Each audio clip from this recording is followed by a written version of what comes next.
नमस्कार दर्शकों, positive news में मैं आकाश पांडे आप सभी का स्वागत करता हूं। पॉजिटिव न्यूज एक ऐसा न्यूज है जो आपके ज्ञान को बढ़ाता है, आपके जीवन में आध्यात्मिक रहस्य के साथ साथ शारीरिक और मानसिक स्वास्थ्य को कैसे बढ़ाए उस पर भी प्रकाश डालता है। पॉजिटिव न्यूज का मकसद यही है कि समाज में सकारात्मक संदेश पहुंचे और समाज की उन्नति एक नई दिशा पकड़े। आज जिन केंद्र बिंदुओं पर हम प्रकाश डालेंगे वो न सिर्फ शिक्षा है बल्कि मनोरंजन द्वारा शिक्षा कैसे दी जाए उस पर आधारित है। उससे पहले एक विशेष न्यूज। दिनांक 28 अगस्त 2020 को डिजिटल प्लेटफॉर्म पर ब्रह्मा कुमारी द्वारा निर्मित पहली आध्यात्मिक फिल्म गॉड जी को विभिन्न डिजिटल प्लेटफॉर्म पर प्रकाशित किया गया है। इस फिल्म के द्वारा लोगों ने आध्यात्मिक की एक नई लहर उत्पन्न होगी, जिसका रिस्पांस बहुत ही अच्छा गया। आइए उस पिक्चर के कुछ झलके देखते हैं।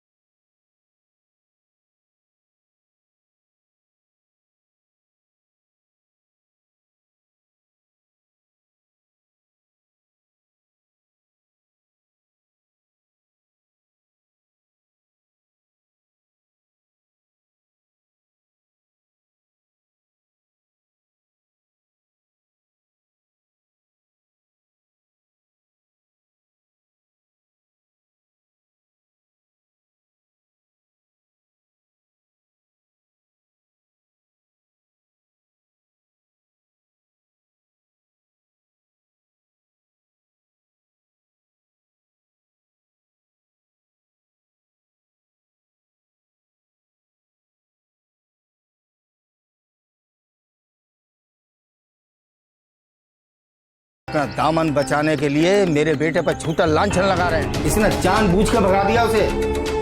घर का भेद लंक ढाए। 84 साल से भगवान की इच्छा थी कि गीता का भगवान कौन है यह प्रत्यक्ष हो। उसी इच्छा को पूर्ण करने के लिए इस फिल्म का निर्माण किया गया है। इस फिल्म को किसी भी OTT प्लेटफॉर्म जैसे एयरटेल, आइडिया और वोडाफोन पर देख सकते हैं। इसे हंगामा कंपनी ने भी रिलीज किया है। साथ ही 28 अगस्त 2020 को मार्वेज ने इस फिल्म का वर्ल्ड प्रीमियर शो दिखाया। मैं तेरी और बहनों को अपने आगे झुका के मानूंगा और अपनी शिष्या बनाऊंगा। आप चाहे 20 नाखूनों की ताकत लगा दें पर आप उन्हें नहीं झुका सकते, क्योंकि वह सत्य है और सत्य कभी नहीं झुकता। आप सबसे निवेदन है कि एक बार इस फिल्म को जरूर देखें और इसका आनंद उठाएं। यह फिल्म आपके ज्ञान में वृद्धि का एक साधन मात्र है। यह हफ्ता विशेषकर गणेश चतुर्थी के विसर्जन का रहा है। यहाँ लोगों ने बड़े ही शांति पूर्वक से गणेश विसर्जन किया। इस सप्ताह हमारे पूर्व राष्ट्रपति श्री प्रणब मुखर्जी जी ने अपना पुराना नश्वर शरीर त्यागा। ब्रह्मा कुमारी ईश्वरीय विश्वविद्यालय ने इस पर अपनी भावविहीन श्रद्धांजलि प्रकट करते हुए 5 मिनट का योग किया। आइए थोड़ी सी नजर हम खुद की हेल्थ पर डालते हैं। रोगों से मुक्त कैसे बने उस पर हमारा कार्यक्रम स्वस्थ रहो मस्त रहो।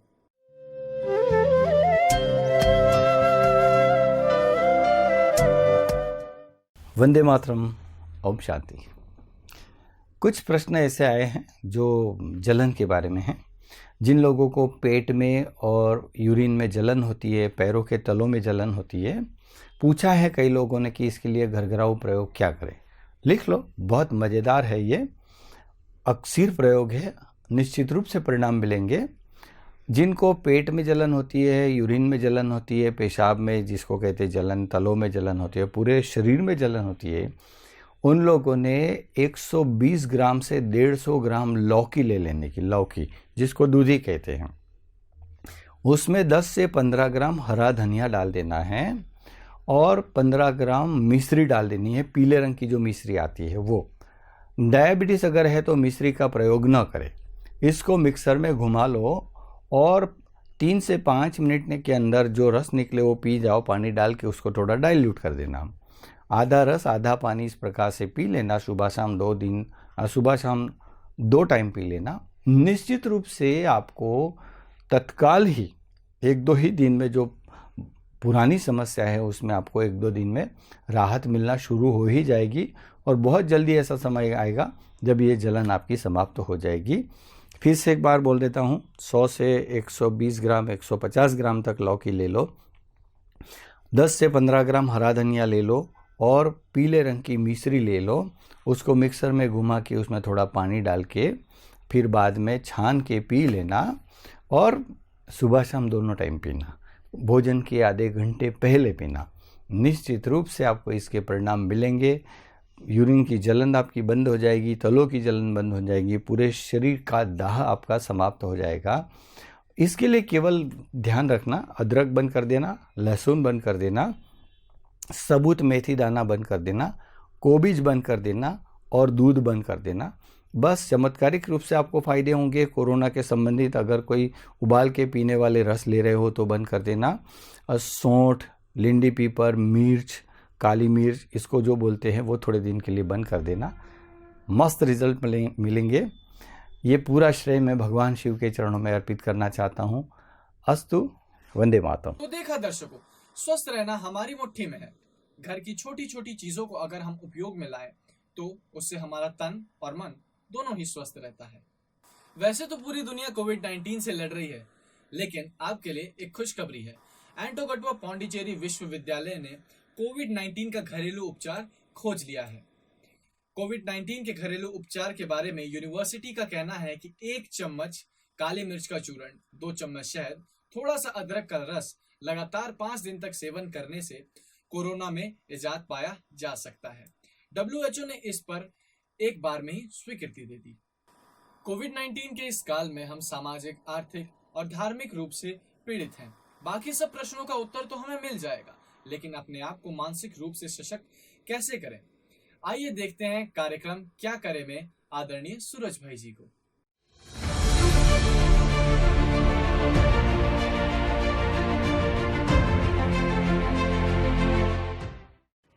हमारे देश में भी पिछले 15-20 सालों से ओल्ड एज होम, वृद्धाश्रम बढ़ते ही जा रहे हैं। माँ बाप ने बच्चों की बहुत प्यार से पालना की। जिनके लिए बहुत सारे स्वप्न देखे थे वो तो पढ़ लिख कर अमेरिका चले गए और बूढ़े माँ बाप रह गए इधर। उनको ओल्ड एज होम में भेज दिया है।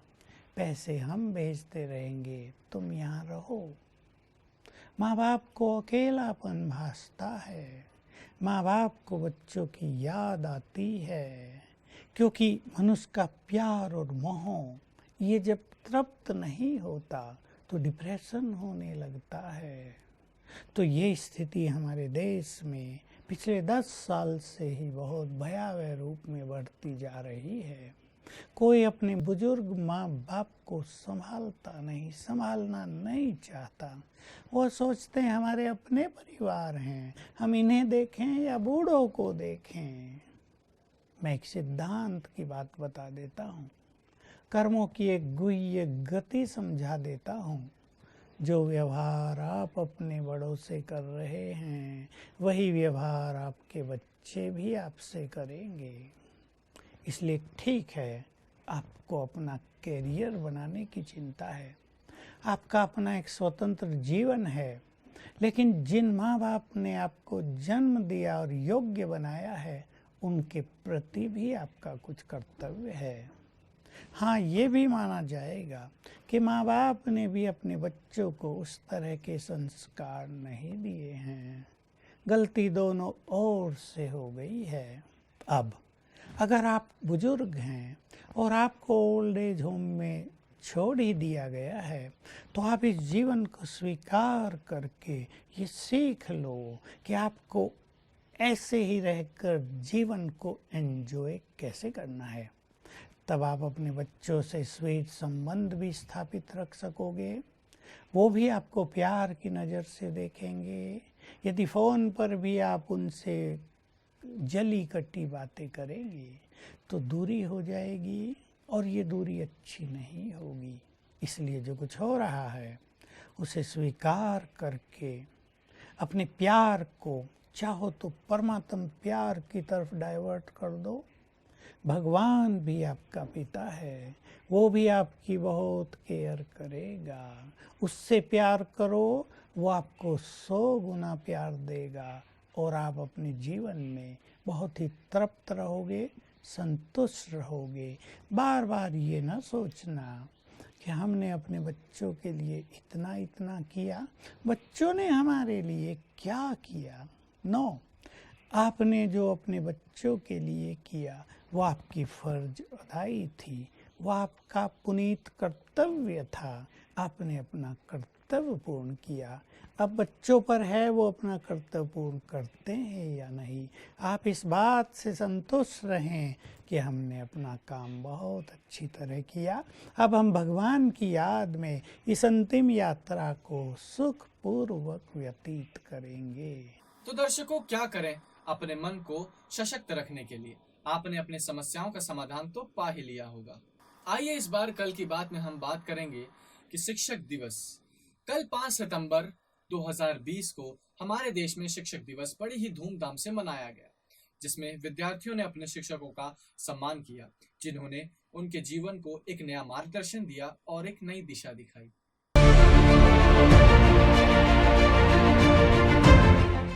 सर्वपल्ली राधाकृष्णन भारत के पहले उपराष्ट्रपति और दूसरे राष्ट्रपति रह चुके हैं। उनका जन्म 5 सितंबर 1888 तमिलनाडु के तिरुत्तनी गांव में हुआ, जो कि चेन्नई से लगभग 200 किलोमीटर दूर है। वैसे उनका नाम सर्वपल्ली राधाकृष्णन था। सर्वपल्ली उनके गांव का नाम था, इसलिए उनके नाम के आगे सर्वपल्ली कहा जाता है। उन्होंने अपनी पढ़ाई Christian missionary organization Lutheran mission school से की थी। अपनी कॉलेज की पढ़ाई मद्रास क्रिश्चियन कॉलेज से की और फिलोसॉफी में मास्टर डिग्री हासिल की। 16 साल की उम्र में उनकी शादी हो गई थी। उन्हें ऑक्सफोर्ड यूनिवर्सिटी में भी पढ़ाने का मौका मिला। उन्होंने एक किताब लिखी थी, the philosophy of Rabindranath Tagore, जो कि उस समय बहुत विख्यात हुई थी। वे पूरी दुनिया को विद्यालय के रूप में देखते थे। सबसे पहले टीचर्स डे 1962 में मनाया गया था। इसकी शुरुआत इस तरह हुई कि उनके कुछ दोस्तों और विद्यार्थी उनके राष्ट्रपति भवन में मिलने गए थे। तब उन्होंने उनसे पूछा कि आपका जन्मदिन कब आता है, तो उन्होंने कहा 5 सितंबर को। तभी उनके दोस्तों और स्टूडेंट ने यह तय किया, हम भारत में टीचर्स डे मनाएंगे। तब उन्होंने कहा कि अगर मेरे जन्म दिवस पर पूरे शिक्षकों का सम्मान किया जाए तो मुझे अच्छा लगेगा। तभी से उनके जन्मदिन को संपूर्ण भारतवर्ष में टीचर्स डे के रूप में मनाया जाता है। तो इस प्रकार टीचर्स डे की शुरुआत हुई। अब आते हैं अपने एजुकेशन सिस्टम पर, जिसमें बहुत सारे बदलाव लाए गए हैं। इस नई शिक्षा पद्धति में, जिसमें आप 12th के बाद अपनी पसंद के विषय चुन सकते हैं। 11वीं और 12वीं के बोर्ड एग्जाम को कम किया गया है। रट्टा मारकर एग्जाम देने की जरूरत नहीं।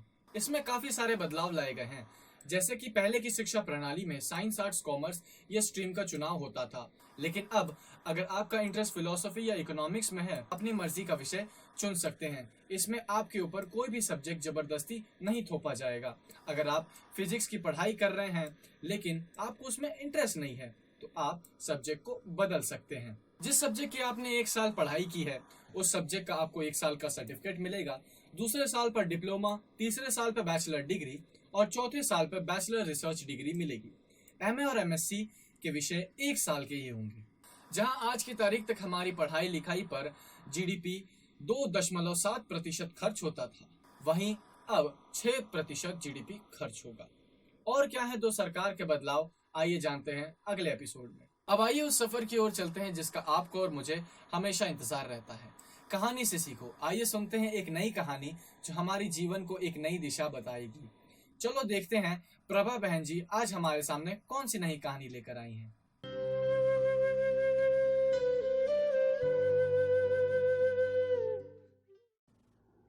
आज आपको बुद्धि के बारे में कुछ एक कहानी सुनाएंगे। हमारी आत्मा की 3 सूक्ष्म शक्तियां हैं, मन, बुद्धि, संस्कार।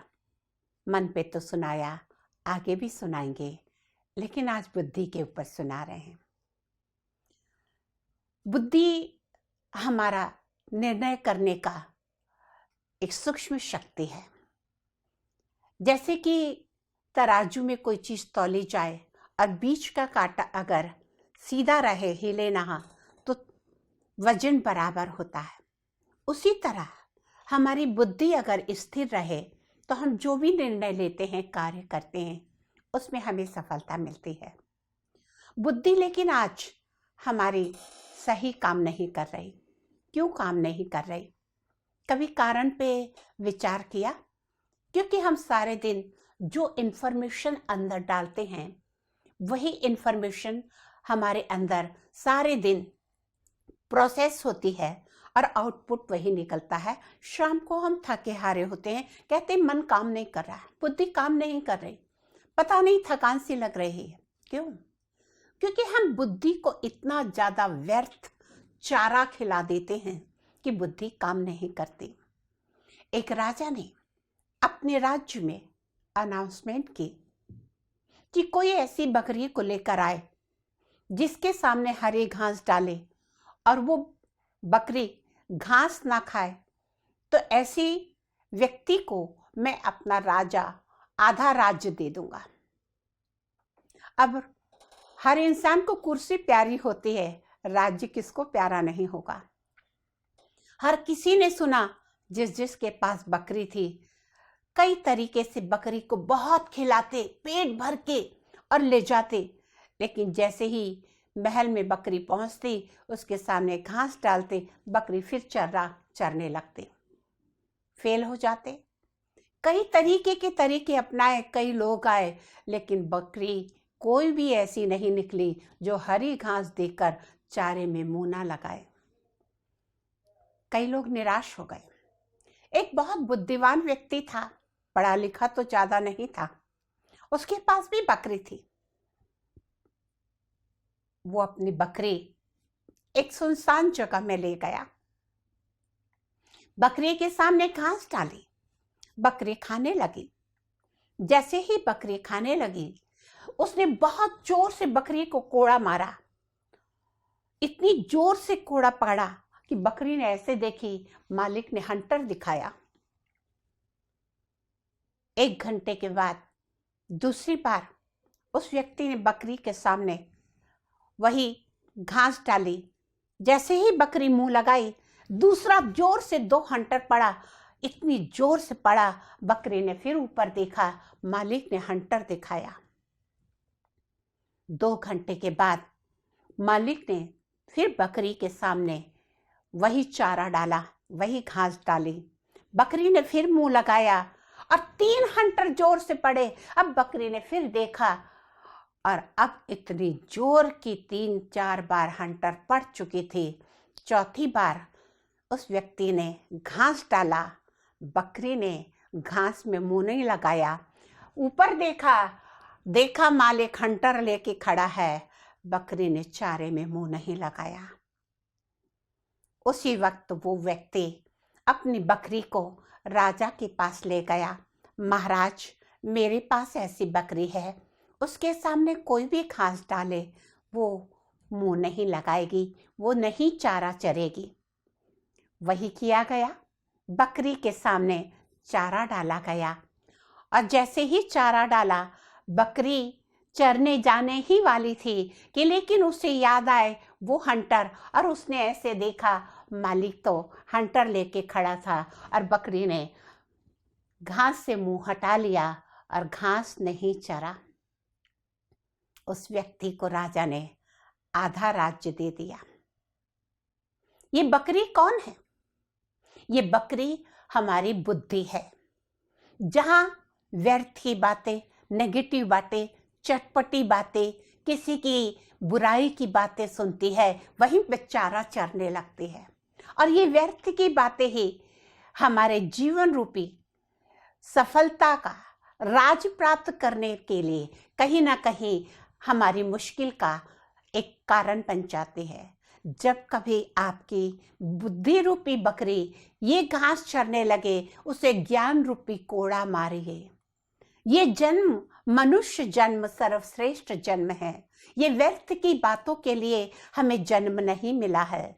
मानव जीवन मिला है कुछ भलाई करने के लिए। ये बुद्धि, ये मन, ये संस्कार हमें मिले हैं, ये विवेक हमें मिला है, मनुष्य जीवन मिला है कुछ अच्छे कार्य करने के लिए। हम जानवर नहीं हैं, हम पशु पक्षी नहीं हैं, क्योंकि जितनी तरक्की की है मनुष्य ने की है। हमने आसमान में पक्षी को उड़ते देखा, हमने हवाई जहाज बना लिए, हमने पानी में मछली को तैरते देखा, हमने पनडुब्बी बना ली। जितनी तरक्की की है इंसान ने की, क्योंकि इंसान के पास बुद्धि है, विवेक है। लेकिन आज हमारी बुद्धि इधर उधर की व्यर्थ की बातों में, ये चारा चरने में आने वाले भाग्य को कहीं ना कहीं लकीर लगा रही है। वो भाग्य, वो राज्य जो हमें प्राप्त हो सकता है, उसके सामने वो कहीं ना कहीं आज हमारे विघ्न का रूप बन रही है। तो दर्शकों, जब कभी आपकी बुद्धि व्यर्थ की बातों में, दूसरे की बुराइयों में जाए, तो ज्ञान रूपी कोड़ा मारे। भगवान ने मनुष्य तन दिया है श्रेष्ठ कर्म करने के लिए। हमारा लक्ष्य है मनुष्य से देवता बनने का। और जब जब आप बुद्धि को ज्ञान रूपी कोड़ा मारेंगे, तो आपको आने वाले भविष्य में भी और इस जन्म में भी जो कुछ आप चाहते हैं, प्राप्त करना चाहते हैं, वो आपको जरूर मिलेगा। बुद्धि रूपी बकरी को अपने ज्ञान रूपी कोड़े से कंट्रोल में रखिए। इसी के साथ अगले एपिसोड में नई कहानी लेकर आपके साथ फिर सामने आएंगे। तब तक के लिए नमस्कार। दर्शकों, कहानी तो आपने बहुत सुनी होगी, पर इतनी रोमांचक कहानियां आपने कम ही सुनी होगी। कहानियां हमें प्रेरणा देती हैं, हिम्मत देती हैं और बहुत सरल रूप में जीवन कैसे जिया जाए ये बताती हैं। आपको हमारा पॉजिटिव न्यूज कैसा लग रहा है हमें जरूर बताएं। जाने से पहले गॉड से